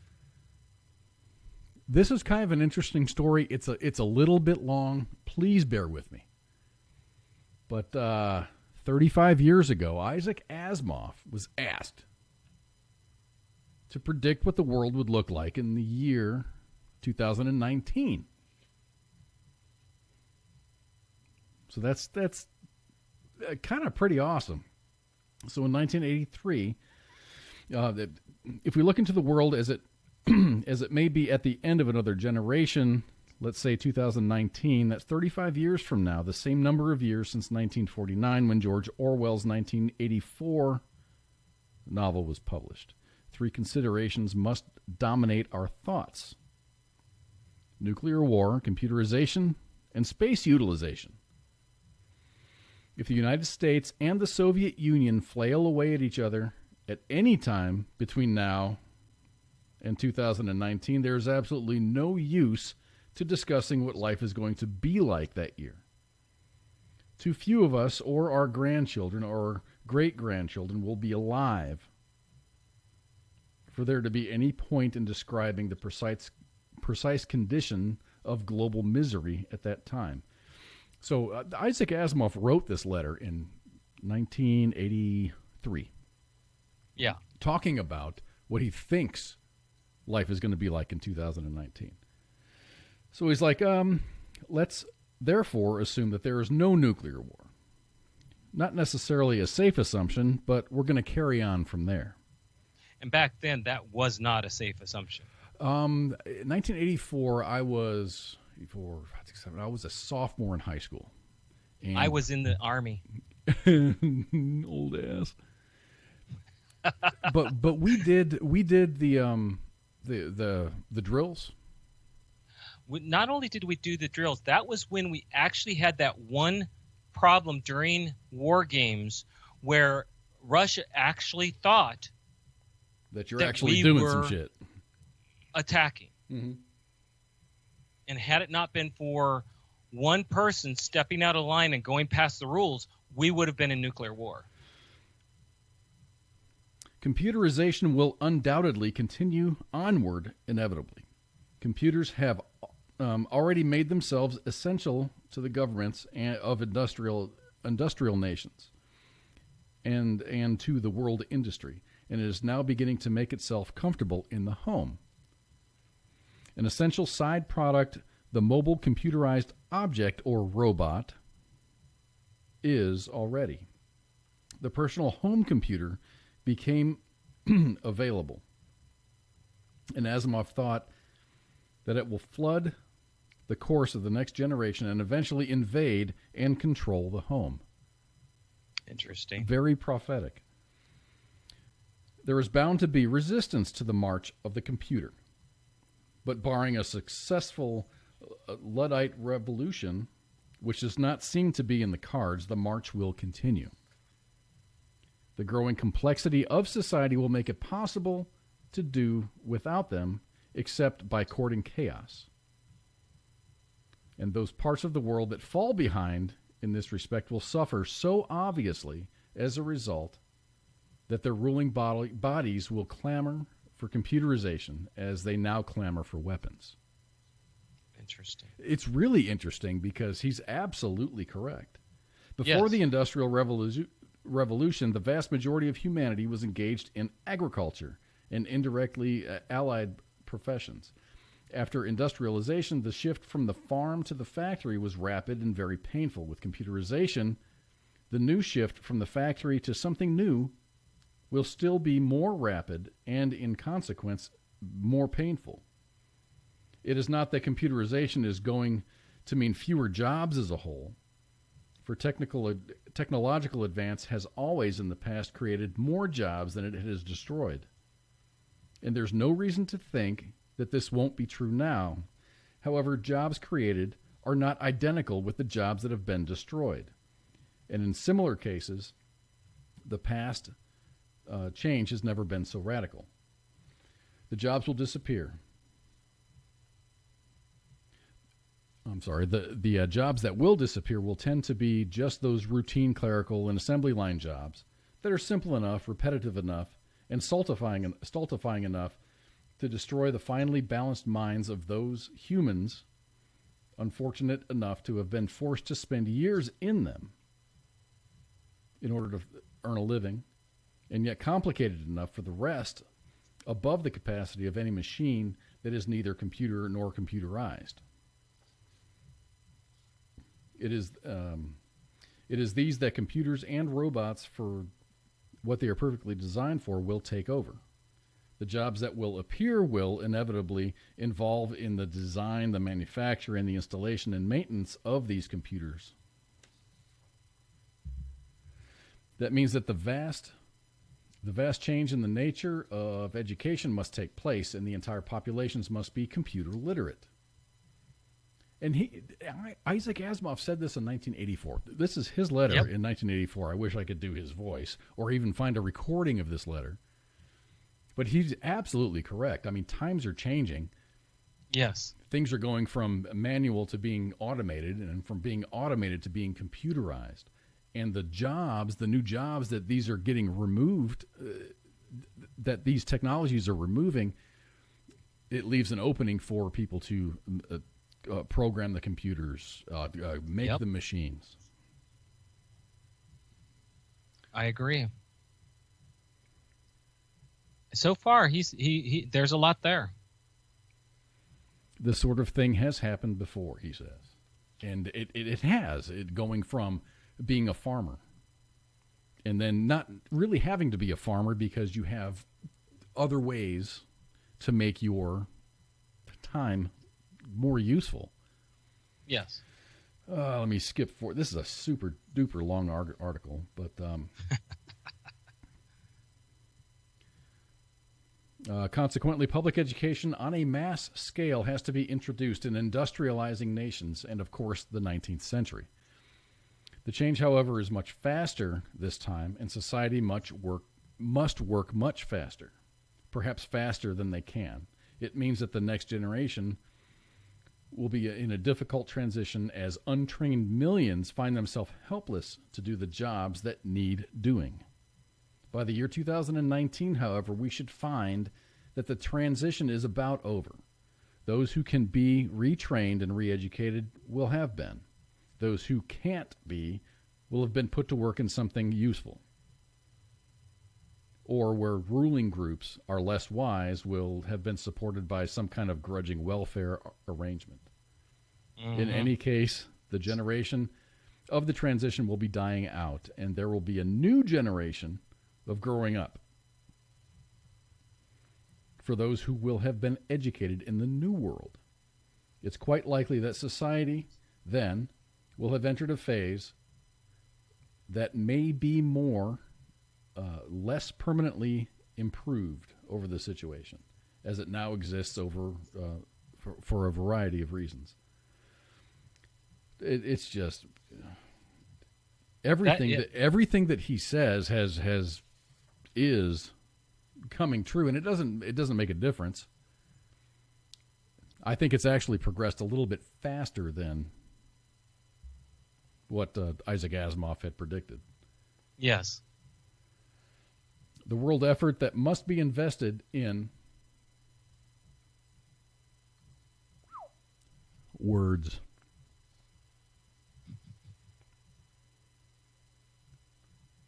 There's so many useless words in this letter. In short, there will be an increasing cooperation among nations and among groups within nations, not out of any sudden growth or of idealism or decency, but out of a cold-blooded realization that anything less will mean the destruction for all.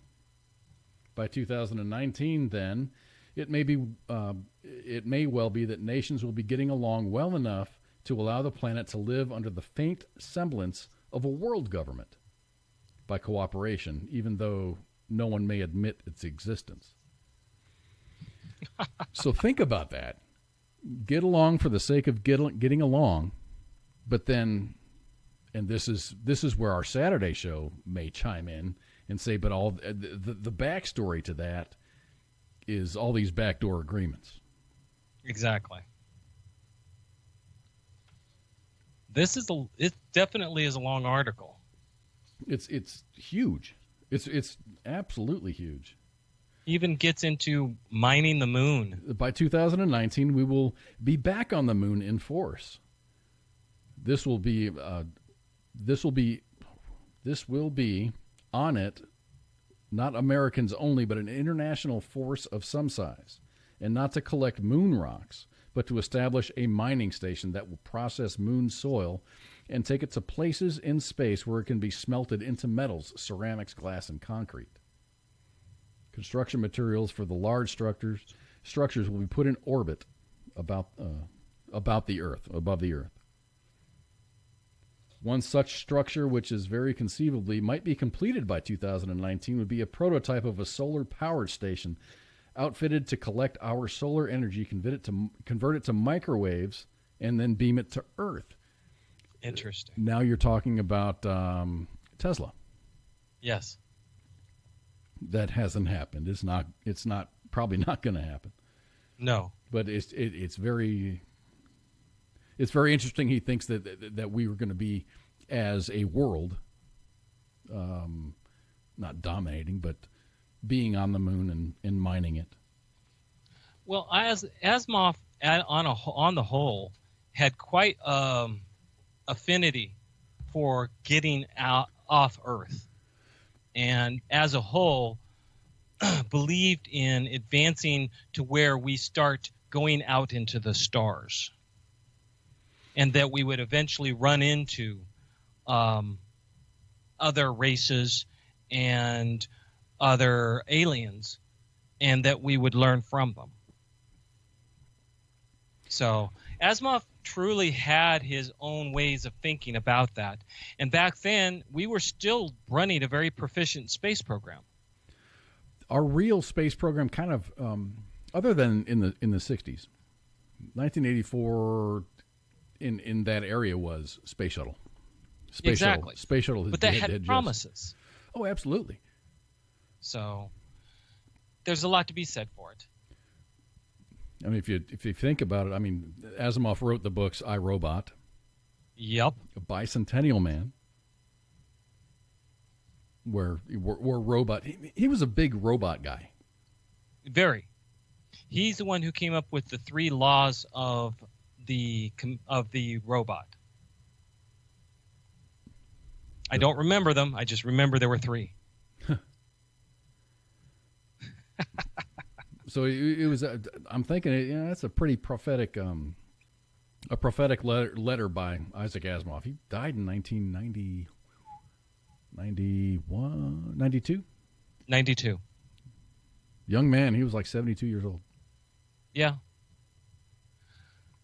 But even then, back, like you said, 72 back then was actually pretty old. Yeah. I don't know what the what the average lifespan of an American is right now. He was actually he was an immigrant from Russia. Yeah.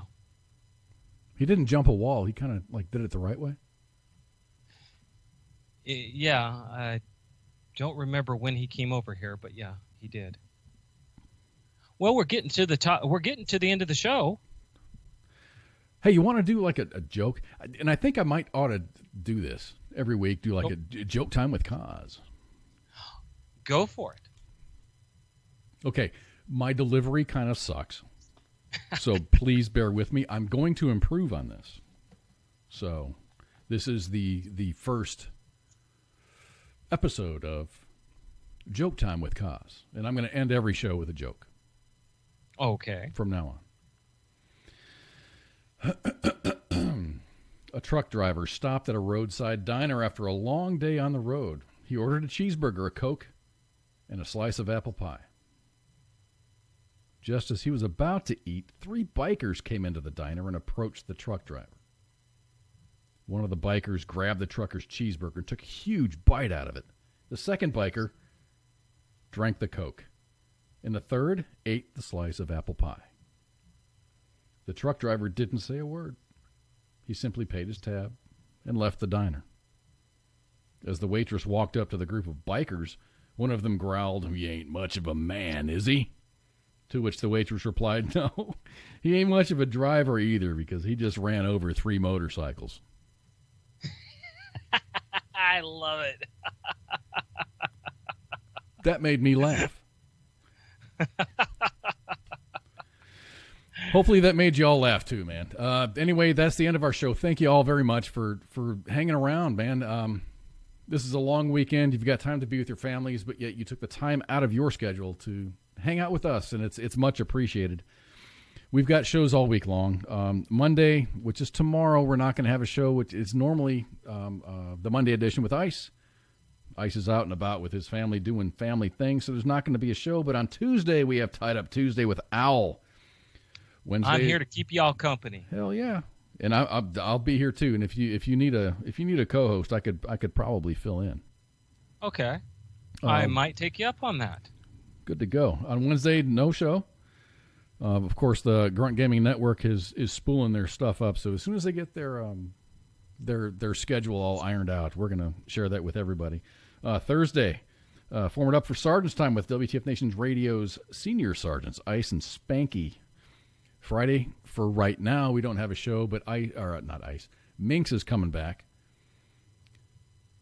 I'm thinking toward the end of the month, so we might be almost a month with no Friday shows, but they're going to come back on Saturday. You can tune in Tinfoil Times with Jay Reddy and Pookie and Mulder. Yes, that's his real name, Mulder. He keeps on getting banned from Facebook because they're like, no, that's not your name. And he's like, no, here's my freaking birth certificate. Here's my driver's license. Yes, that is my name, Mulder. And then on Sundays, when you're all through with the crap you hear from the mainstream media, you can tune in to Kicking It with Kaz with me and Owl, because we're just gonna chill out and do cool things and no stress. It's like it's gonna be hopefully it's a no stress environment. Exactly. Unless, of course, you have computer problems. You're absolutely correct on that. So if you miss a segment of a little bit of a show or an entire show, you can always go to WTFNR.com and download the podcast. And it costs you absolutely $0.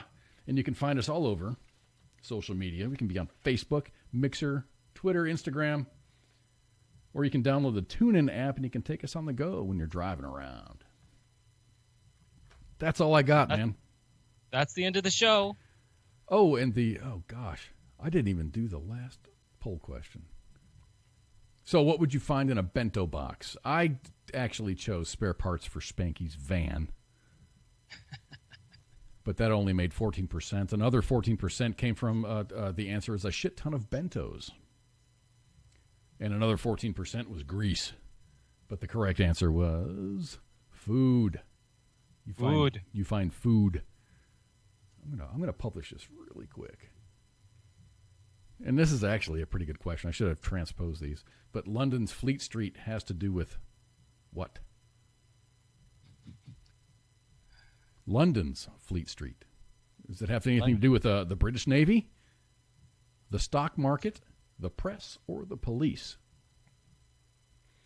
And even after we get done broadcasting, these polls are still going to be available at Facebook. So come look at our main page. Yeah, Facebook.com/WTFNR. All right, guys, it's been great. Thanks to our partners. The Veterans Report. You can catch the Veterans Report on Saturdays at 1700 Eastern. Veterans Report is an actual terrestrial radio station, and they do great things. And they're in the Pittsburgh, Pennsylvania area. They do a lot. If you go to theveteransreport.com, you can see there's a lot. It's like an aggregate of information for veterans. Just go and consume the information that they have, because they've got a lot of great information. One of our other broadcast partners is War Horses for Veterans. I have a link in the description. War Horses for Veterans is an awesome. It's a 501c3 charity. They have a 3-day. It's a three day long equine therapy program that's located in Stillwell, Kansas. The program is free to all combat veterans. This includes airfare, lodging, and meals, and so much more.